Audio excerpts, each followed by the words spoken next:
थोडस श्लोक म्हणावा. हसीबा हसीबा खेलीबा घडीबा ध्यानम. आपल्याला अभ्यास, आपला कुठलाही विषय असेल, कुठले की आपले शिक्षण असेल, तर याच्यामध्ये आपल्याला हसत खेळत परंतु ध्यानपूर्वक, जोपर्यंत आपण कुठलीही गोष्ट ध्यानपूर्वक करत नाही तोपर्यंत आपलं लक्ष तिकडे लागणार नाही. आणि जोपर्यंत आपलं लक्ष त्या विषयामध्ये लागत नाही तोपर्यंत त्या विषयाचा सक्सेस आपल्याला मिळणार नाही.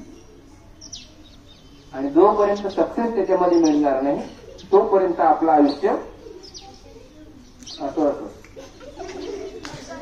कळलं तुम्हाला? हा. मग जीवनामध्ये काय महत्वाचं आहे? ध्यान महत्वाचं आहे, लक्ष महत्वाचं आहे. आणि ते लक्ष कुठे ठेवायचं आहे आपल्याला? अभ्यासामध्ये. मग तो आपला